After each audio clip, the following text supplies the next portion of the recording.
Izvoli. Ja sam Pejko Sekulovski, potpredsednik organizacije Istražno-bezbednosni servis. Koji su osnovni ciljevi i zadaci rada vašeg udruženja? Ciljevi su bezbednost ljudi za borbu protiv terorizma, onda edukacije i svrha rukovanje, držanje i nošenje naoružanja. Znači li to da naši građani, sugrađani koji imaju potrebe, želju, naravno i volju, da se možda bave tim poslovima, da se edukuju, da dobe za to određene sertifikate i onda mogućnost da te poslove i obavljaju?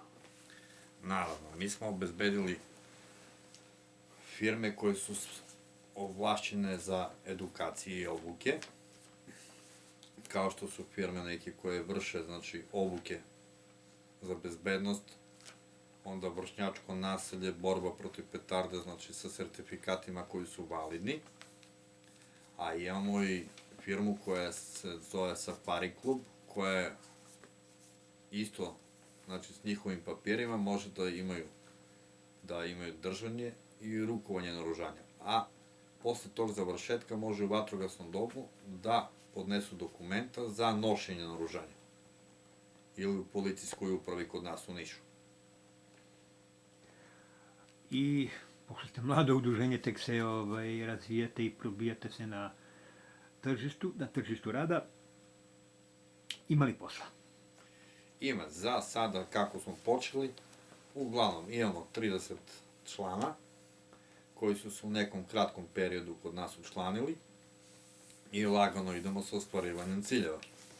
Kod nas su fine, lepe legitimacije, koje su, kad budu učlanili kod nas, dobiju i posle neke vrste donacije ili nešto, pomognu nam.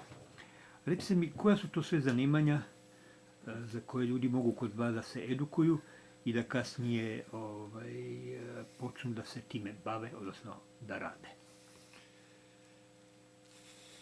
To su zanimanja koje su mnogo dobra.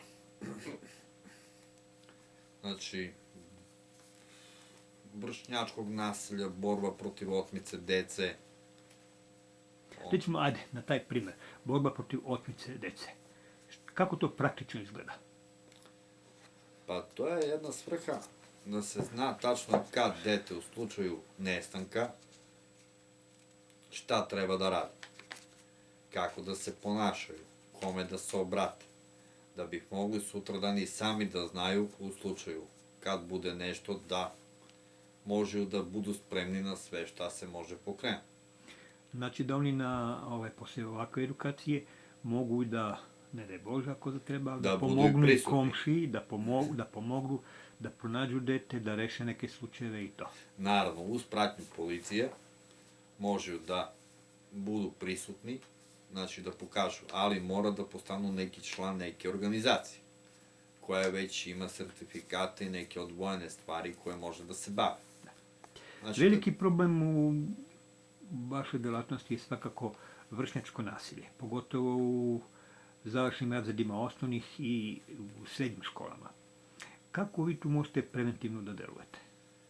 Pa mi možemo u slučaju primećanja vršnjačkog nasilja među dece, imamo pravo kao organizacija, znači da pozovemo policijsku upravu i da ih obavestimo o svemu, da bih oni mogli na vreme, znači, stopirati nasilje nad decom, jer ima svašta se dešava u zadnje vreme. Upravo desi se, u nekom gradu se desi da se deca pobiju, da neki roditelj, neko dete hoće da siluje ili bilo šta da se pojavi u tome. Ta vršnjačka nasilja tek kad budu, pošto budu obučeni, može da primete i da vide kakav je čovek, s kim imaju posla, kako moći da mu se priđe, da se stopira to nasilje. Znači, vaš rad je uglavnom preventivne službe. Tako je, mi nismo ni policijska uprava, niti neka uprava koja može to da radi, ali sve možemo da obučimo ljude za takve situacije da može da pomognemo u slučaju potrebe nekih ljudi. Sa našim, znači, dokumentima, znači, naše organizacije može da se pokrene takav neki postupak i samo što, znači, treba kod nas, da bi bili naši članovi, treba da imaju, znači, ličnu kartu koju treba da slikaju radi naše arhive, potvrdu iz suda i SUP-a da nisu osuđivani ili da se ne vodi neko krivično delo i članarinu da plate od 3000 dinara. Znači li to da oni kad su verifikovani, kad su upisani kod vas, mogu kao roditelji da pomognu i u školama gde im deca idu, da kad osete neki slučaj koji je, što bi mi rekli, protivprirodan, mogu da pomognu školi, odnosno profesorima i nastavnicima, da se to što pre i što bezbolnije reši. Uz vašu pomoć, naravno. Naravno. Moći će. Samo je pitanje, znači, kad budu bili spremni za to, izvrše to što treba, znači, edukacije, obuke, i onda može da pomognu svima, znači, u bilo čemu.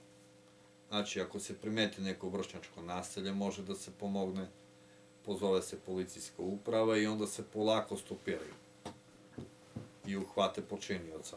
Isto u slučaju pljačke, bilo čega, ako primete, isto imaju pravo da pozovu policijsku upravu, da se predstave, ja sam taj i taj, iz te i te nevladine organizacije, pošto smo mi nevladina organizacija, udruženje, koje se bavi tim stvarima, i naš cilj je, u slučaju bilo kakve istrage, bilo šta, ako budemo došli u toku postupka, mi smo dužni da predamo Ministarstvu unutrašnjih poslova. Radi daljeg posla njihovog da završava.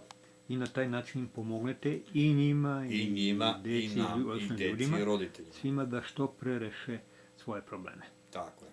Želimo vam mnogo uspeha, pa jednog dana nastavit ćemo razgovor. Nadam se.